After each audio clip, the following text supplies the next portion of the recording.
Okay, now we have our Bible study today, the time in which we look at the scriptures that illuminate, inspire, and help us to understand better. The topic for today, the celebration for today, which is this idea of a Sabbath day. We start off with a reading from the book of Exodus. You know, Exodus is the book of history and law. It was one of the original 5 books of the Bible that existed for some 700 to 800 years before there was any other books of the Bible. So it's a very important book. It's one that goes way, way back in time and history for the people of Israel especially. And it mentions in this book all of the various historical things that the Jewish people want to remember and believe, plus all the laws that they were supposed to follow. And one of those things is what we're going to be hearing about today, and that is the idea of a Sabbath day. Now, the word Sabbath, of course, means to rest, and it also is another way of saying the number 7.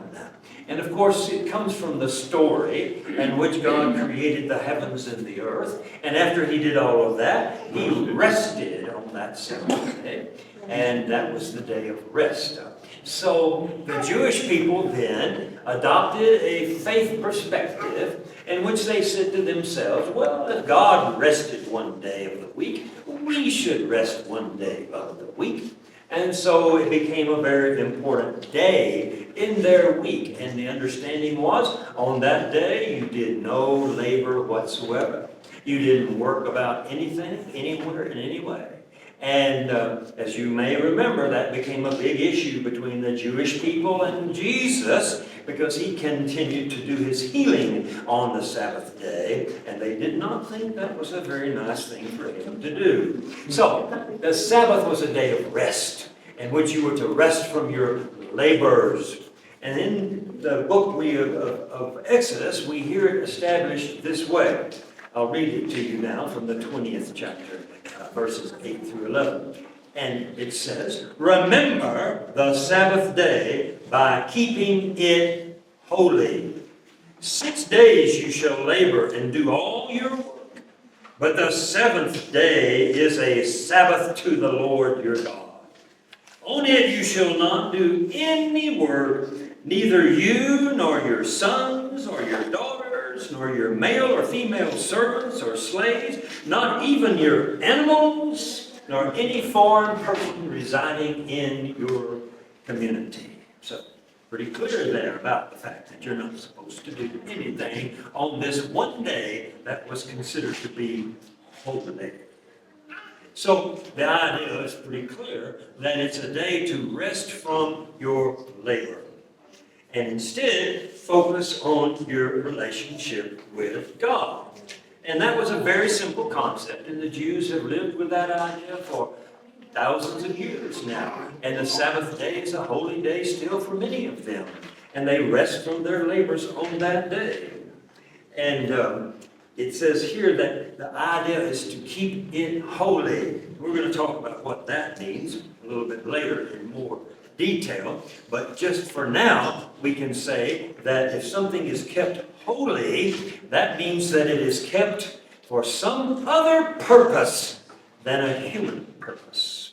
Anything that is done for some other purpose than a human purpose is, of course, done for God, because there's only human and God in the mindset of the Bible. So anything that you do for the purpose of God is something that is holy. Anything you do for the purpose of your human life is not holy. So the Sabbath day was to be a time to do everything that was holy and nothing that was human.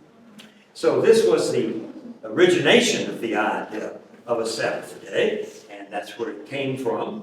And of course, we must remember that that was a Jewish understanding, and Jesus, of course, was a Jewish person. However, the new faith, the Christian faith that came out of all of that, began to kind of ignore the Sabbath day, because that was an Old Testament understanding. understanding. And in fact, Jesus, as we understand, was risen from the dead on the first day of the week, which would be Sunday. So in the Christian traditions, we have really kind of moved from a Saturday day to a Sunday day.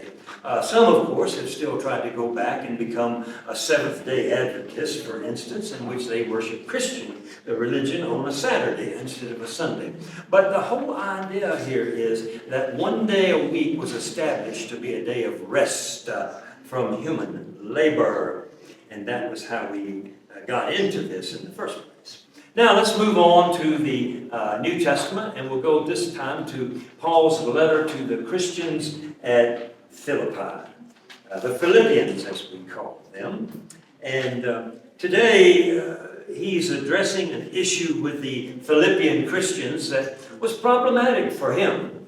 And what it was is the Philippian Christians were very dedicated to loving the Lord. They loved Jesus. They loved Christ. They loved worshiping together the Lord. They were really big on that, and they really did a great job on it. And Paul commended them for that. But when it came to loving each other, not so much. So instead of being mature Christians that understood the whole process was not just to love God, not just to love Christ, but it was to change you and transform you into someone who loved your brothers and sisters in the world. And they weren't doing a very good job of that. They were disagreeing with each other. There was a lot of dissent. There was a lot of disharmony. Some were in this group. Some were in that group. Some looked at life this way. Some looked at life that way. So he writes this letter to them and says, you know, we really need to do a better job of valuing each other more than we value ourselves. So let's hear what he says to them about that subject. He says to them, therefore, if you have found any encouragement from being united with Christ, if you have found any comfort in his love, if any common sharing of his spirit, if any tenderness and compassion, then make my joy complete by being like-minded, having the same love, being one spirit and in one mind toward one another. Do nothing out of selfish ambition. Do nothing out of vain conceit. Rather, in humility, practice valuing others more than yourself. Not looking to your own self-interest, but each of you being more concerned about the interests and needs of others. So, you heard it there. He says, make my joy complete. He says, mature. Step up to the plate and do what a Christian really does. And that is learn to value others more than yourself. It's great that you love the Lord. It's great that you worship. It's great that you do all those things. But it's a lot more than that. It's about learning how to be transformed into someone who cares more about others than they care about themselves. So this is another idea that we must keep in mind, that when the Christian community gathers, when the Christian community relates to one another, when the Christian community has a Sabbath day, then we should be resting from our humanness and practicing our divineness. And that was the point Paul wanted to make to the Philippians, that the mature Christian life is one that has diminished the selfish and maximized the selfless. So we're going to keep that in mind when we have our message about the Sabbath today. And then finally we come to the gospel reading. And so if everyone would stand while we read this, and then I'll comment a little bit. Our gospel reading today comes from the Gospel of Mark, chapter 2, verses 23 through 27. One Sabbath day, Jesus was going through the grain fields, and his disciples walked along with him, and they began to pick some of the grain and eat it.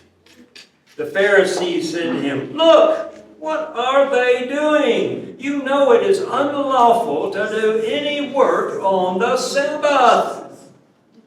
And he answered, Have you never read what King David did when he and his companions were hungry on the Sabbath and in need? In the days of Abiathar, the high priest, David and his friends entered the house of God, and they ate the consecrated bread, which is lawful only for the priest to eat. And he gave it to some of his companions. And then he said to them, the Sabbath was made for man, not man for the Sabbath. So the Son of Man is Lord, even of the Sabbath. Amen. You may be seated. In this little passage from the gospel today, we learn a very important truth that we're going to explore a little bit more as we go along. Jesus did not consider the Sabbath to be a day of the week. He considered it to be a way of life. This is something we must think about. Because in the Jewish faith, of course, it was a day of the week. It was Saturday, and it still is one day of a week. But Jesus kind of looked at the Sabbath as being the only day there ever was. So we're going to talk about that and see what that might mean to us as being a Christian person. And seeing every day that we call a day as a time to rest from our human way and learn how to live the divine way every day of the week. Now we go back and look at these key thoughts in each of the scriptures, and we read them both in English and in Spanish. So join with me. First of all, from the Old Testament, we have this: remember the Sabbath day and keep it holy.